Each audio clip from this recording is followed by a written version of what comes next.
Let's stay slow. Creation has begun to clarify, but it's still very young.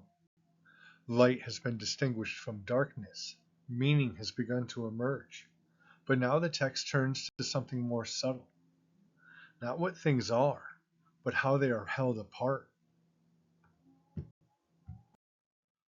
And God said, "Let there be a firmament in the midst of the waters, and let it divide the waters from the waters." This is not yet land. There's nowhere to stand. Only waters, above and below, potential layered upon potential. The firmament isn't an object, it's a relation. It creates a between, above, below, and now a space where orientation can happen. The Zohar lingers here, and it tells us something important. This separation is not born of conflict. No one is expelled. Nothing is rejected.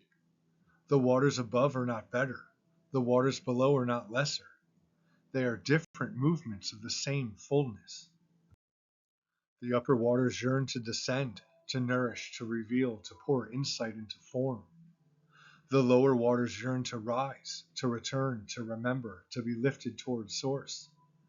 Creation is sustained by this tension, this pull, this longing in both directions.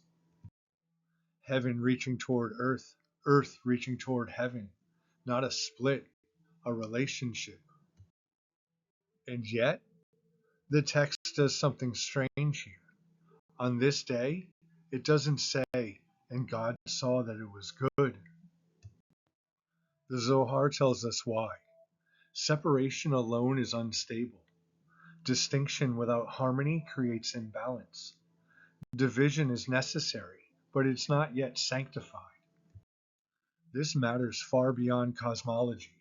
Psychologically, we know this pattern well.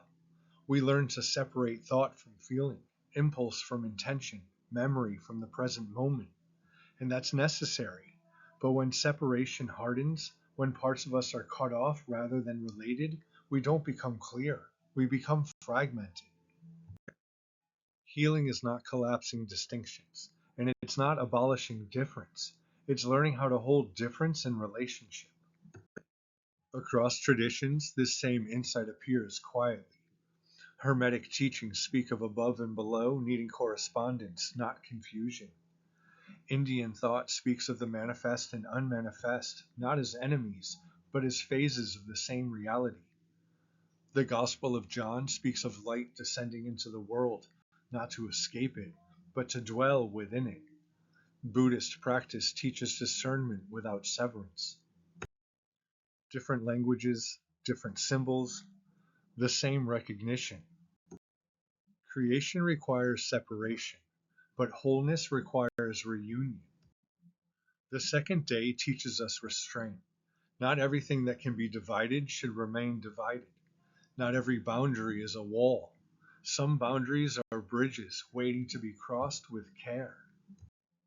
In your own life, where has separation helped you? And where has it become exile? Where have you learned to think but forgotten how to feel? Where have you reached upward but avoided embodiment? The firmament is not the end. It's a preparation, a space made ready for reconciliation. Next time, the waters will gather, dry land will appear, and something new will become possible, a place to stand, to act, to live. For now, stay with the between. This is where orientation is learned. This is where meaning deepens.